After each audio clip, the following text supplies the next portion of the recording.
סרי לנקה, מדינה במזרח הרחוק השוכנת על אי טרופי דרומית להודו ומוכרת גם בשם ציילון.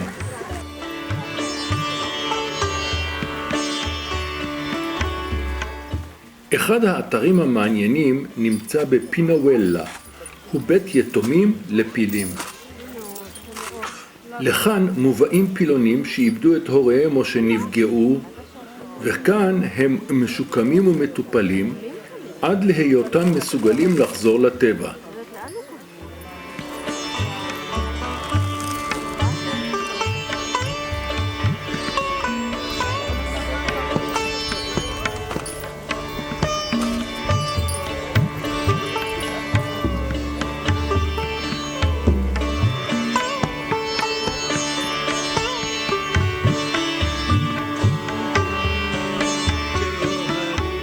החווה גם מהווה מכון מחקר על חיי הפילים.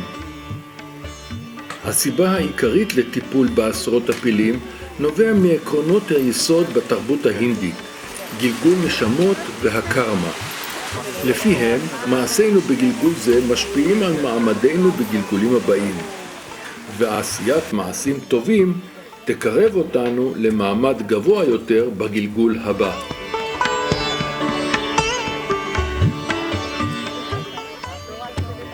התיירים הרבים צופים בפילים בחווה ובהובלתם לרחצה בנהר.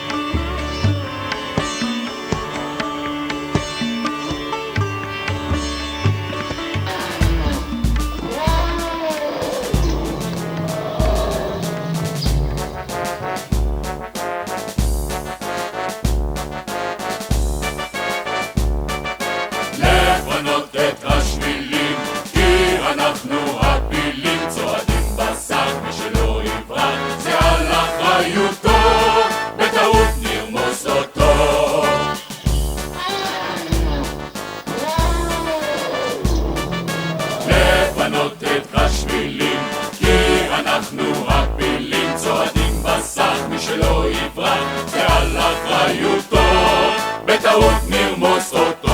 עצור! וקדימה! לפנות את השבילים, כי אנחנו הפילים צועדים בסך, מי שלא יברח, זה על אחריותו, בטעות נרמוס אותו.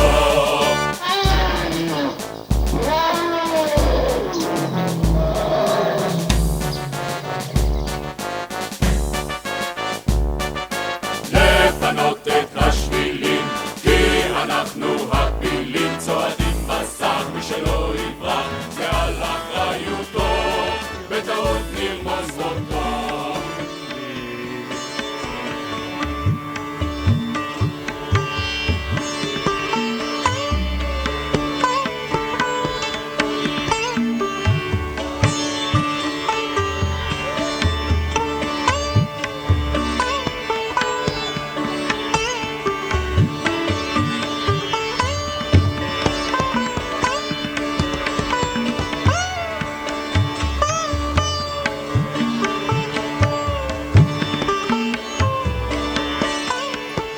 מרגש במיוחד לראות את מערכת היחסים בין הפילים בעת הרחצה.